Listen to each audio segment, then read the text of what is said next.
Welcome, everybody. Welcome to you. Thank you for being here. Hello, Marla. I see you in there. Good to be here.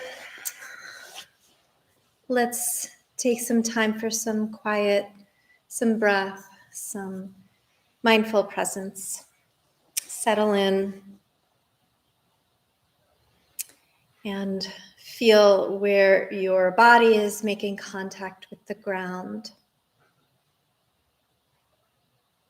And into that space, feed a long, steady inhale.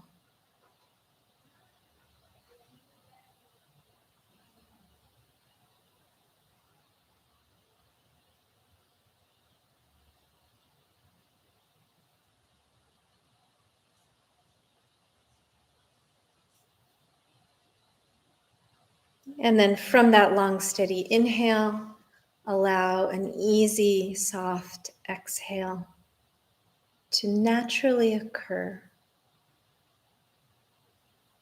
So there's very little, in fact, that we need to do in order to cultivate mindful breath.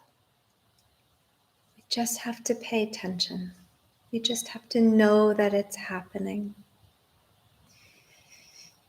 And once we're in the knowing, we can make changes as we see fit. We can deepen or lengthen or quicken or slow as we choose.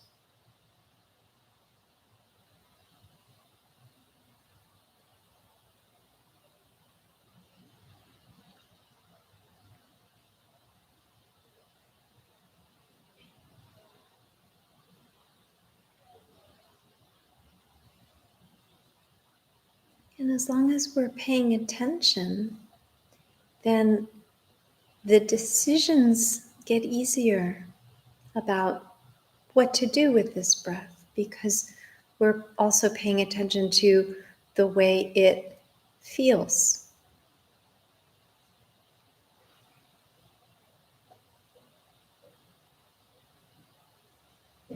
So if something feels agitated or difficult or tense or numb, then we can adjust accordingly.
So as you accustom yourself to recognizing what suits you in terms of a pace or a depth of breath, then perhaps you get a little more practiced at sinking into these places of quiet more quickly, more gracefully, with more ease. So that it gets easier.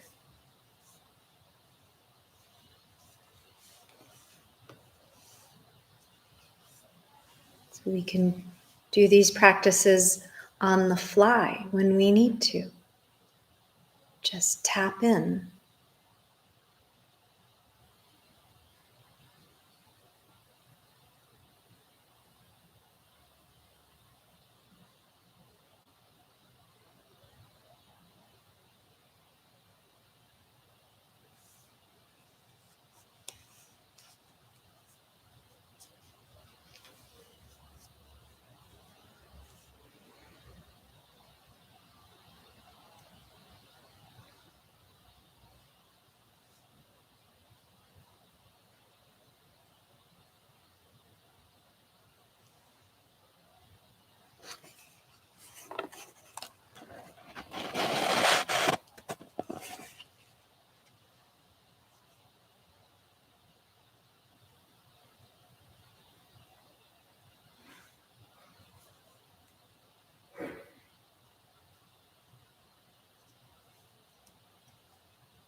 And if we've been in a space that felt soothing, that felt supportive, nice inside, and then we notice we're not feeling that anymore, chances are we stopped paying attention.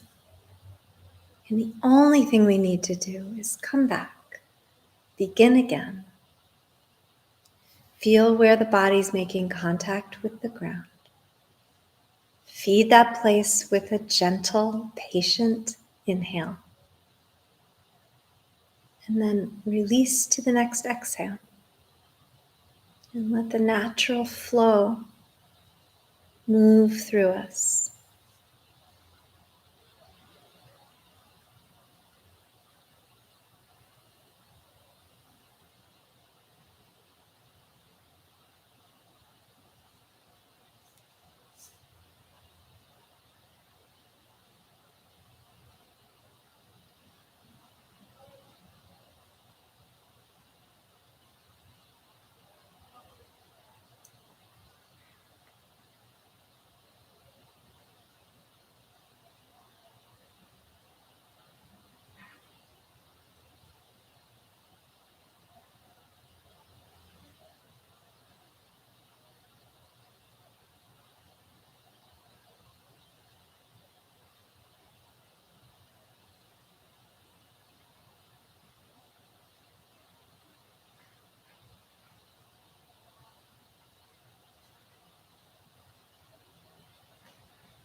Take another breath in and gently release. Bring your awareness back to your immediate surroundings.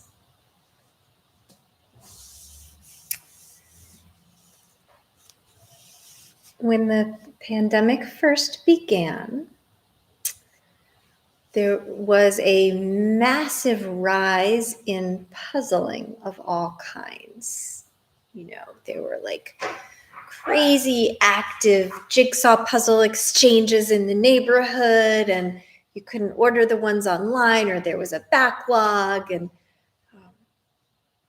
this is when Wordle was born, because it was a software developer who created this game for his girlfriend to give her something to do every day to like get her mind focused and centered as the story goes. There was that famous tweet. So in addition to puzzling, there was a whole lot of binging going on, and apparently Netflix revenue and Hulu revenue soared, right? And then so the famous tweet that said, "I finished Netflix." So all of this made sense because so much activity for so many people, not all, but so many people, activity was curtailed. And suddenly we had time on our hands like we hadn't had for so long. And this was one of the ways that we were getting the hang of quarantining, was finding ways to entertain ourselves and our families.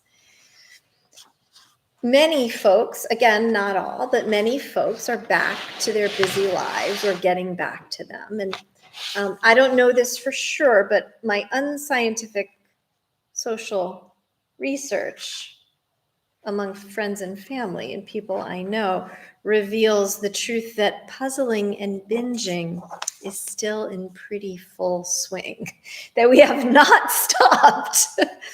And the question that I've been holding is why? And I too have been doing a lot of puzzling and a lot of binging.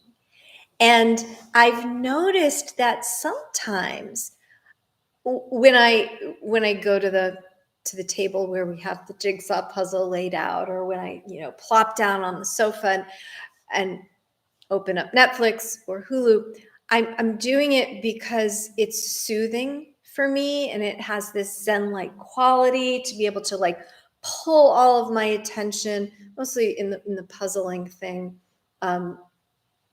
into what I'm doing, right?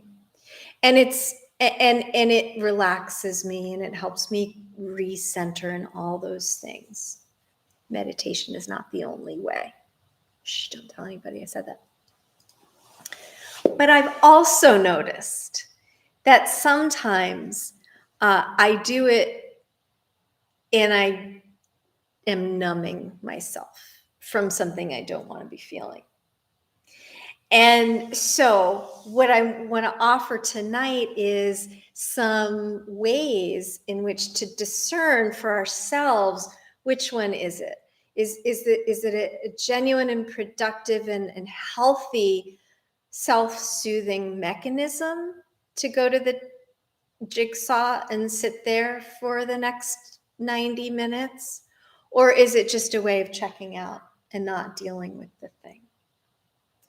And so I've come up with 3 questions to ask ourselves to help discern which it is.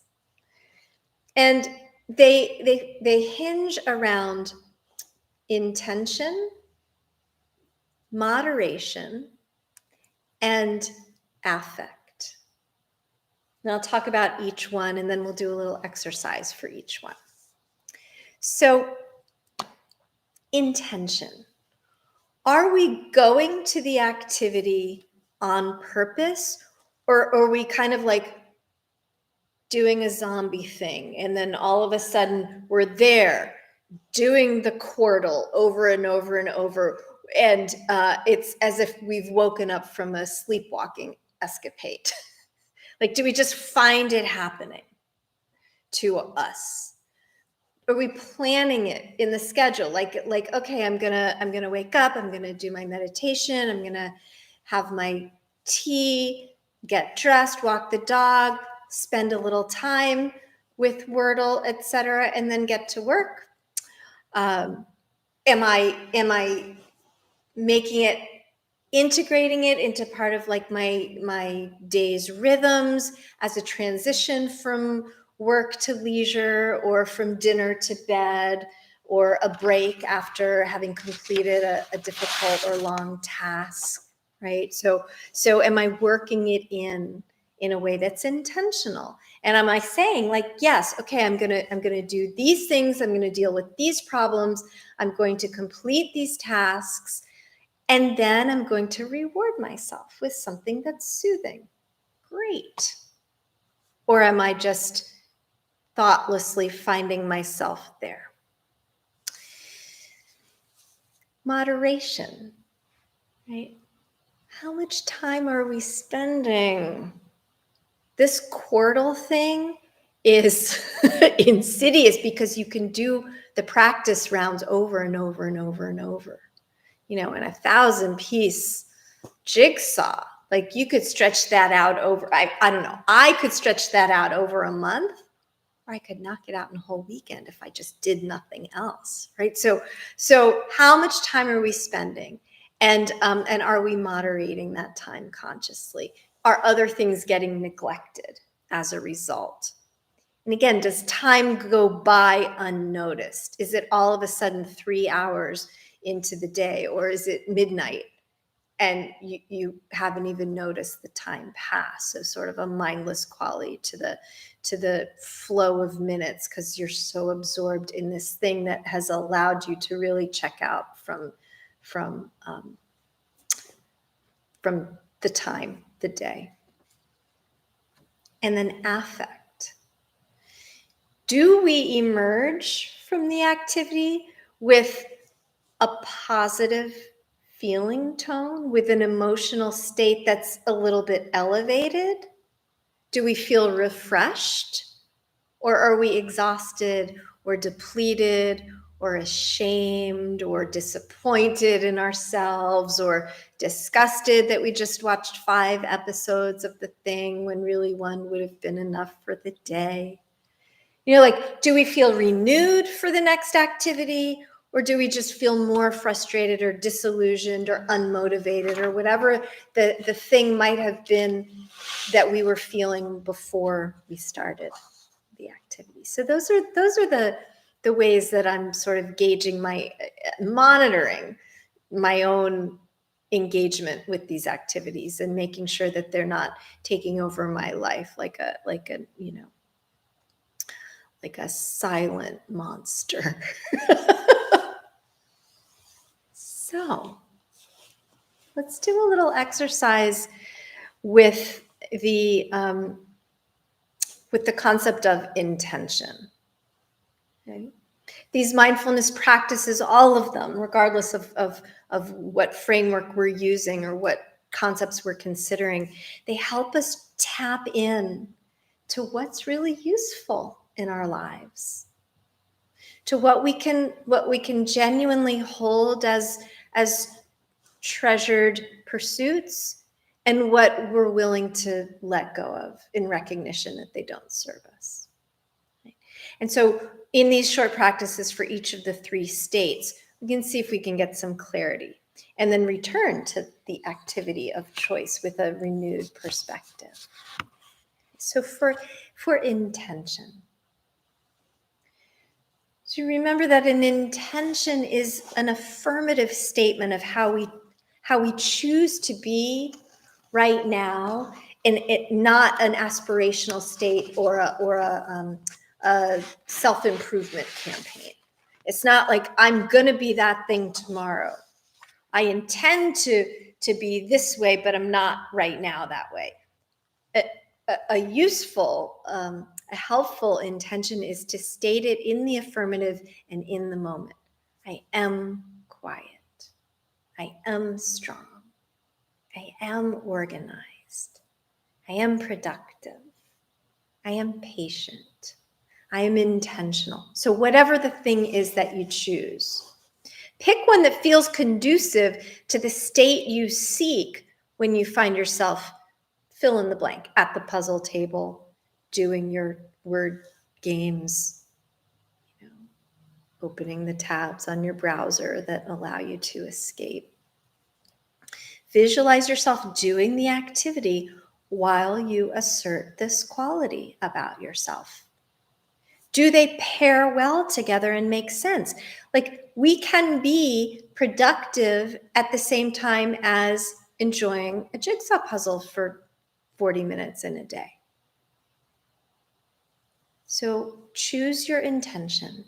Pick the one that makes sense for you, and assert that in the affirmative and in the present tense.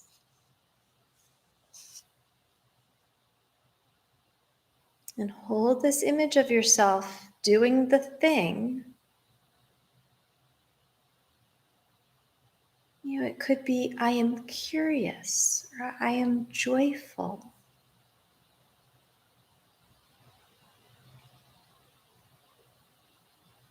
It could be, I am allowed to entertain myself. Give permission.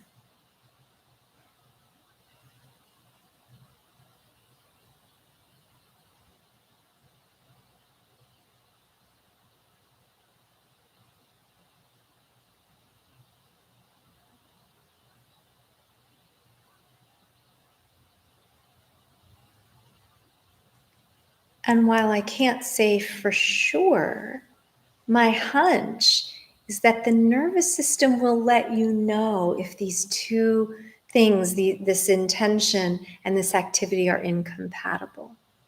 It will tell you, You'll feel some tension. You'll have some doubt. You'll say, well, let me reconsider. Maybe I choose another intention. Or maybe I set aside that activity for a while, give myself a break from it, choose a different thing.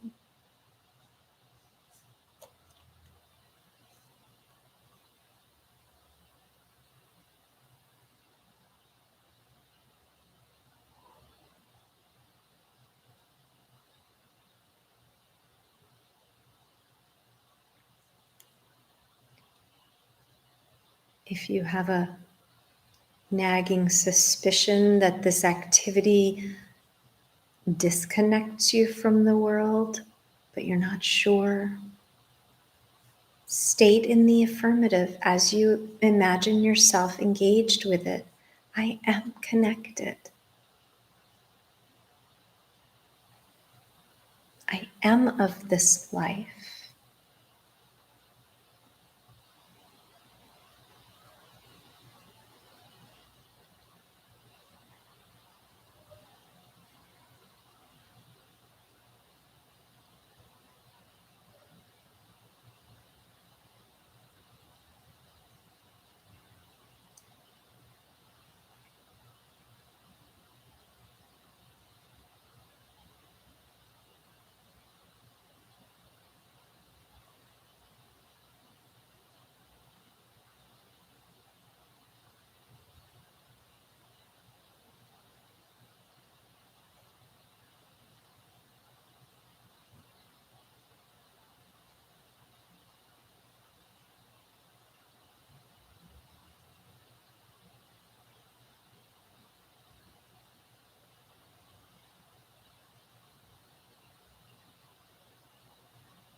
If your mind has wandered away, gently return. Begin again.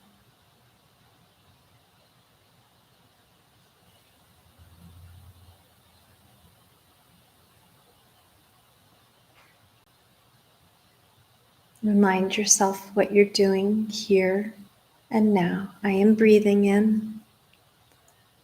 I am breathing out.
Maybe your intention is a simple reassurance to yourself, such as, I deserve rest.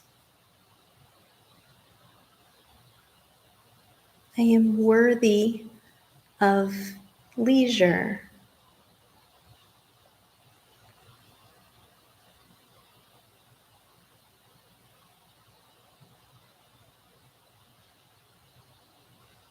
And then another couple of breaths to bring yourself back to your immediate surroundings. I think that so often we don't believe that we deserve rest or that we deserve pleasure or that we deserve leisure. And then we get into this vicious cycle of engaging in those very things, but attaching a negative quality to them. And so we there's an underlying belief that we don't deserve it. And then we perpetuate that belief by doing the thing, but not allowing ourselves to feel good about it. And so another way that we run in the wheel like hamsters to try and get to that better state that we'll never reach if we don't really believe that we can or that we should. So for the next question around this, the idea of moderation. How are we biding this time? How are we parceling out the way we function in life and all of the obligations that we have? Leisure as one of them, and work and family and personal health maintenance, all of those things, right? So we'll use the counting of breaths as an exercise to be aware of time passing in an awake state. So simple. On your next inhale, establish a count that's comfortable for you. It could be 4 counts. It could be 6. It could be 8. Count as slowly or as quickly as you want, which will determine how high you count. And then count the same on the exhale.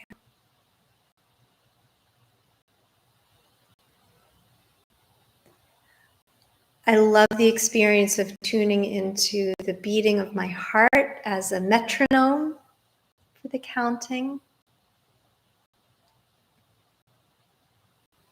And you might provide a tactile count by tapping a finger.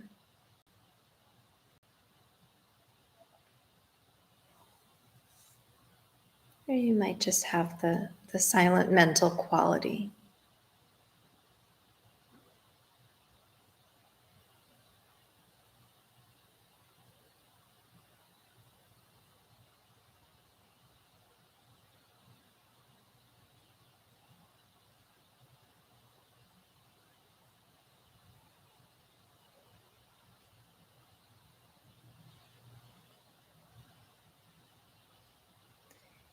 And on the next few breaths, can you extend the exhale a few more counts than the inhale? So if you've inhaled for 4, perhaps exhale for 6.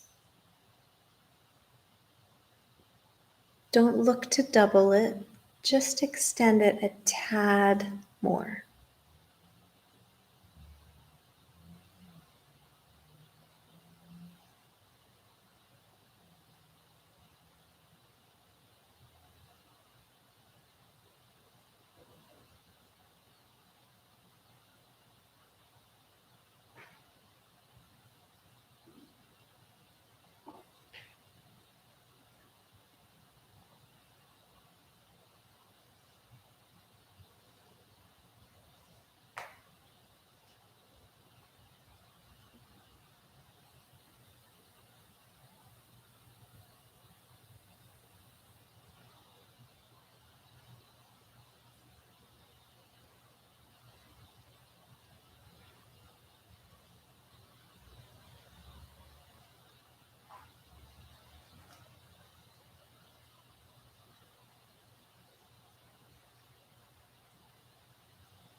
And then for the last round, if you'd like to add a touch of a pause at the top of the breath and at the bottom,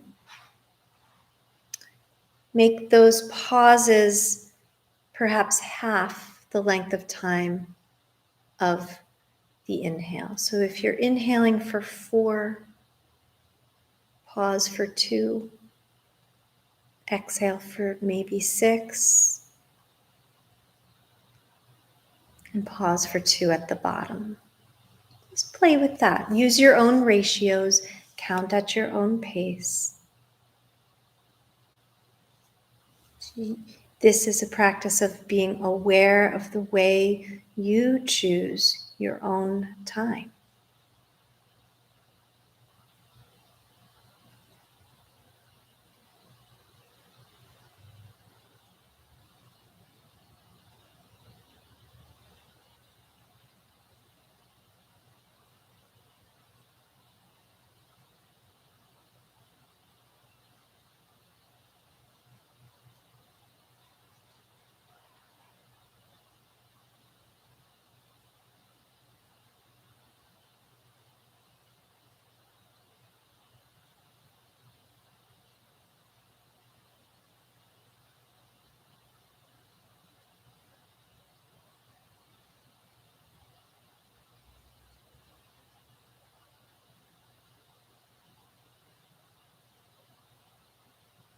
And so, returning your awareness to your immediate surroundings, you might consider, if it's useful, to do a little bit of a counting breath practice before and after the activity in question, before the puzzle, before the show, before the game, whatever it is, to delineate the time a little bit. So you're aware of entering and exiting the thing that you're seeking to help soothe without numbing. And the awareness practice is to bring us back into our feeling state. Which brings me to the last one, which is the one about affect. So we're questioning, how do we feel after we've done this thing, after we've engaged in this activity? Do we feel uplifted? Is it a positive affect that it has helped to create? Or do we feel depleted and lower down than we were when we entered? So this is about observing physical sensation. What is a predominant experience in the body? It's keeping us present. And then establishing or assessing, evaluating the feeling tone. Is it pleasurable or distasteful? Does it breed attachment or aversion? Does it make us cling to it or fear it or push it away? Or can we just be with it and ride its gentle waves of presence and ease? And that would be what I would define as a positive affect, a gentle wave of ease that takes us from one thing to the next. A thing of leisure to a thing of work, to a thing of ease, to a thing of rest. So, establish your seat. Bring some awareness to your breath.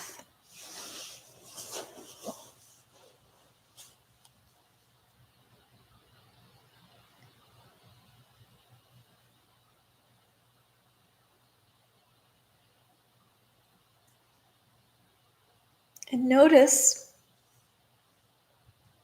any predominant sensation. Is there any strain in the jaw or tension in the neck and shoulders? Is there a holding in the hips or the pelvis? Can you feel your feet in a tense or a relaxed state?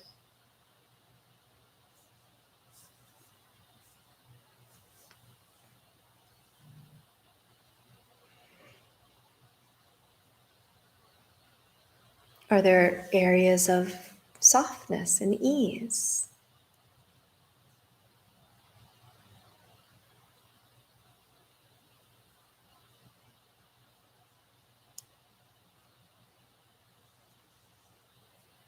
Can you detect waves of energy that are welcome or soothing?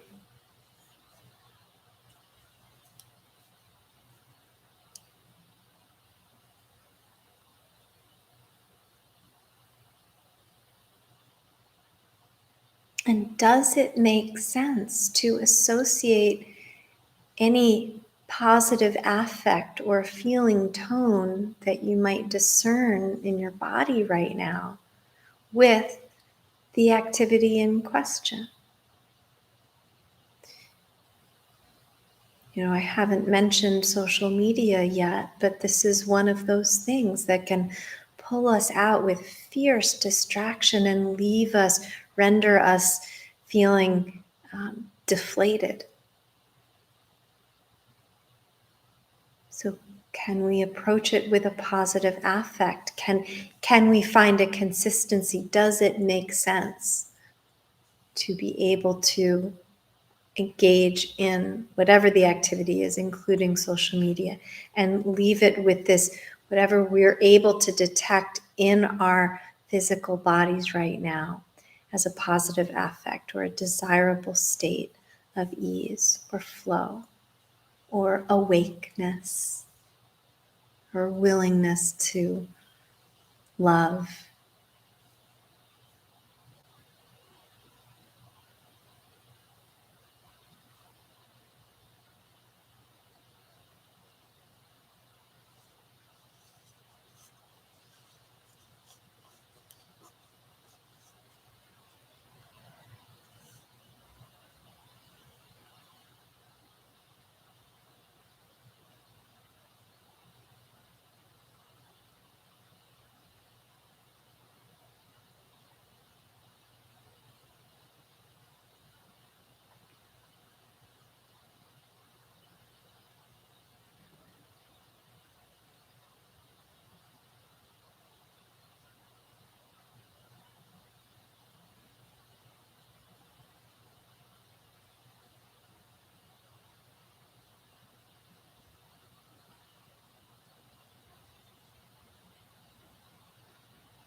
If you notice yourself dipping out, dip back in without discussion or condemnation or frustration.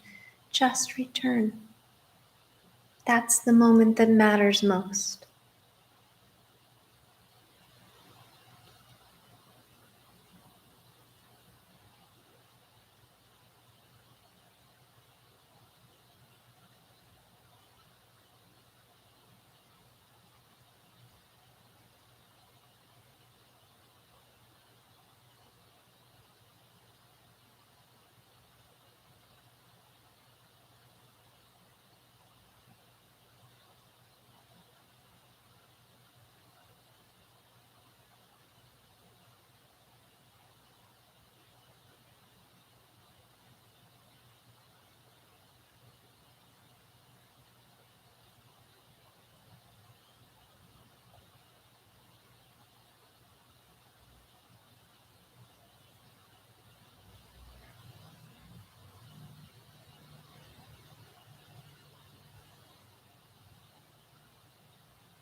A few more breaths.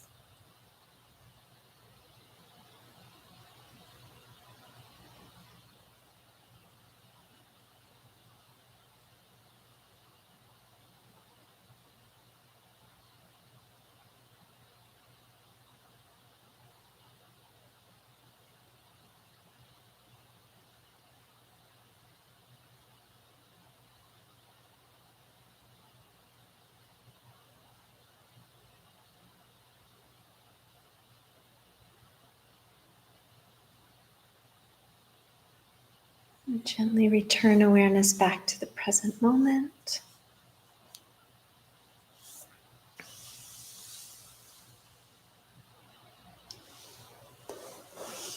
So, just to sum up these ideas, if we can reconcile the presence of a positive affect of enjoyment and a reasonable experience of time having passed, and an intentional engagement with an activity, chances are it's doing its job of soothing and centering and easing our experience.